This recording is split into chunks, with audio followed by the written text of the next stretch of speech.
asked for the floor, but before that, let's give the floor to the member that initiated the 164. Mr. Richards, you have the floor.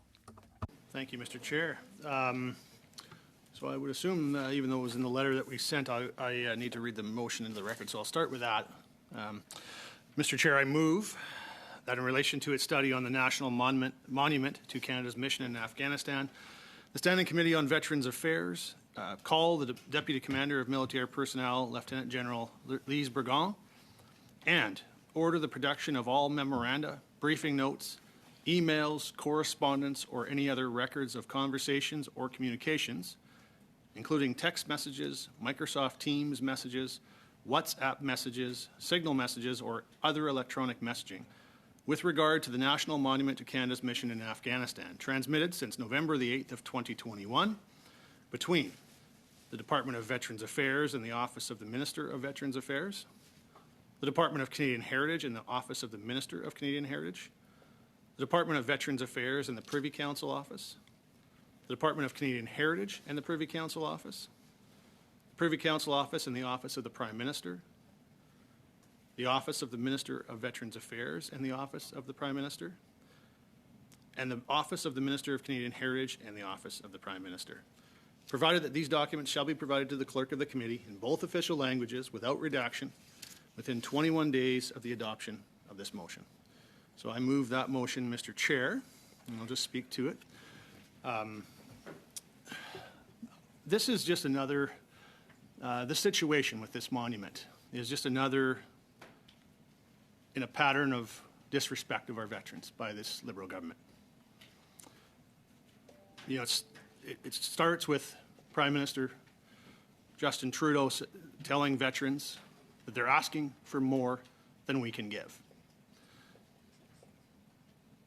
And then you think about all of the other things that they've done to demonstrate that clearly he feels like he doesn't want to give to our veterans. You think about how often we in this committee and we as members of this committee hear about delays and denials of service or of benefits or of supports. You know, we've recently studied the new contract for rehabilitation services, and we've heard from numerous veterans about how they're finding they can't get the services or support they need from this government as a result. We hear all the time about stories of veterans who, it's not just measured in weeks or in months, but actually in years, how long it can take to get the benefits and support that they earned, that they've deserved because of the service they've given to this country. And, you know, it's appalling, frankly, that we have veterans who, you know, have, in some cases, given their limbs, given, everything they have, and they're struggling with physical or mental injuries, and they cannot get the support they deserve or need. We hear of increasing numbers of homeless veterans. We hear about more and more veterans utilizing the food bank. The Veterans Food Bank in Edmonton recently reported that over the last 3 years, the need for their services has quadrupled amongst veterans. We're hearing similar kinds of stories all across this country. We've even heard testimony at this committee about Canadian Armed Forces members that are sleeping in their cars because the cost of living crisis has gotten so bad they can't afford a place to live. And then, of course, not that long ago in this committee, we were seized with the issue of Veterans Affairs suggesting to some veterans that, if all of this stuff that we've put up in front of you to make life difficult, if that's made life so hard, well, we could offer you assistance in dying. Veterans that serve this country have been told that by Veterans Affairs. So you see this pattern of disrespect, Mr. Chair. And this is just another example. 8 years this government has been in power, and nothing's been done. This monument has gone nowhere. It took them several years, I think it was 5 years, to even kind of set up a competition for a design. And then they've now, because of political interference by the Prime Minister's office, there is delay there is controversy, and now no one knows when this monument will ever be built because of all that delay and all that controversy. And that's really a dishonoring of the memories of those who gave their lives for this country, serving in Afghanistan. 158 Canadians laid down their lives in service of this country in that mission. And to think that just because of some political interference from the Prime Minister's office, not only can those who return not get the service they deserve from this government, but those who gave their lives, their families don't even get to witness a memorial, a simple memorial, which I think would be the very bare minimum anyone could expect for that kind of service. Can't even see that come to fruition because of this, this disrespect on behalf of this Liberal government. You think about the memories of the heroes that served this country, and what it would mean to their families to be able to see that. And then you listen to the excuses or the so-called reasons that the government has provided for why they felt the need to not follow the process that was put in place. So to be real clear about this, Mr. Chair, this is something that's never before been done. There was a jury process set up to adjudicate 5 finalists for this design. And this is a process that's well known internationally. And, we heard from experts that, members of the jury, the architecture experts, Louise Arbor, a former Supreme Court justice in this country, and others about the incredible irregularity that occurred here. Something that no one sees any precedent for, not only in Canada, but anywhere in the world, where a jury process like this has been set up to choose a design, and then, for some reason, the government chose to completely disregard that. It's the first time it's ever occurred. This is unprecedented for this to have happened. And what we know right now is that in about November of 2021, there was a decision made to go ahead with a design.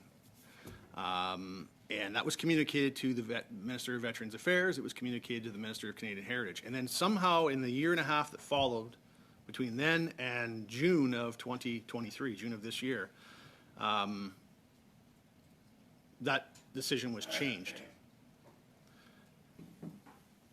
What we know is that there was all kinds of communication going back and forth between the Department of Veterans Affairs, the Department of Canadian Heritage, the Prime Minister's office, and the Privy Council office.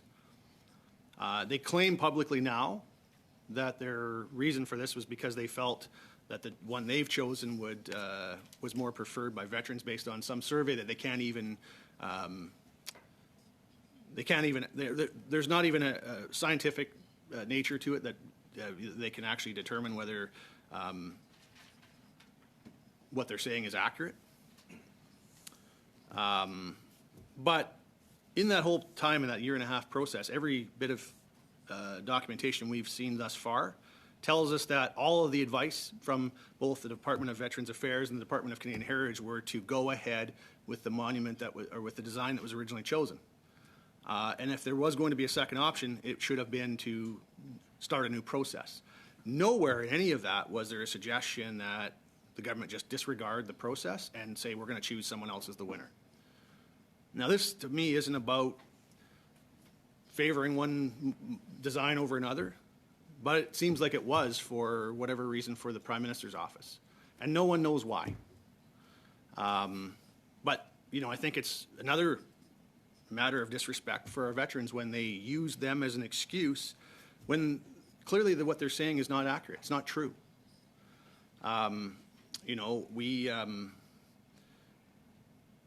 There's a group, a minister's advisory group that exists for commemorations, which should have been consulted on a decision like this. I mean, that to me, if you want to speak to what veterans are saying, would be a place you could go. And to be fair, in the beginning of the process of all of this, they did go to that group and they said, we've got a couple options here for sites. They asked them for feedback on some of the criteria around what should be given to the jury. And that all was occurring in 2018, 2019, even into 2020. And then suddenly, this group got left in the dark from there on out.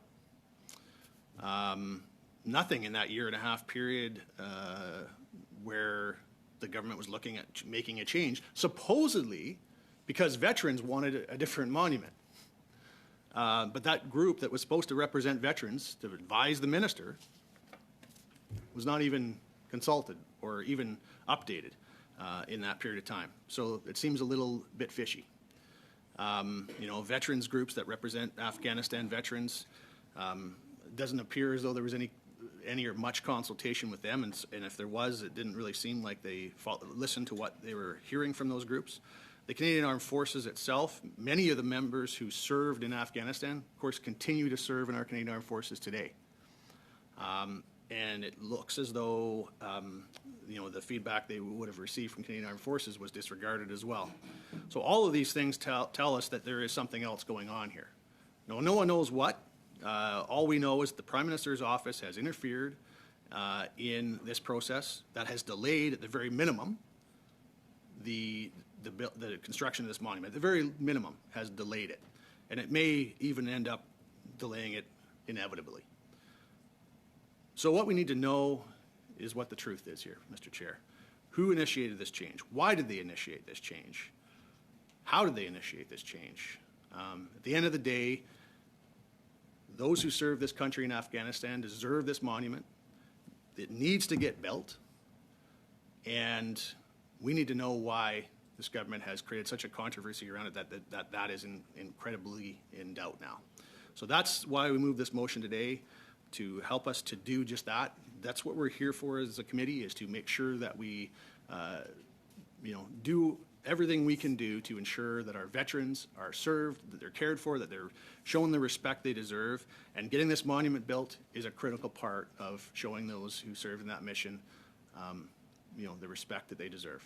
So I move the motion, Mr. Chair, and I certainly hope that it will have the support of all members of this committee. Thank you, Mr. Richards. And first of all, I'd like to welcome Mr. MP Pierre Paulus to the committee. And on my list, I have Ms. Blenay, Monsieur Desilets, and Monsieur Paulus.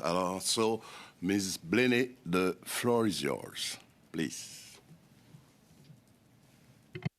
Well, thank you, Chair. I appreciate that. I have absolutely no problem supporting the motion that Mr. Richards has put forward, and I've shared that with him. I do have some concerns about the notice to motion that Mr. Desilets put forward. I don't think bringing in staff from ministers or the PMO's office is relevant in this study. But what I think I am most concerned about is the fact that we sat in the space on Tuesday of last week where the chair asked us if he could cancel the next meeting on Thursday, and then also had commitments that we would come back at the beginning of the session and we would sit down and we would talk about all the studies, including the ones that Mr. Richard just brought forward, that I've already publicly said that I would support. And that we would have that discussion at that time and look at what the new agenda would be for the beginning of the next year.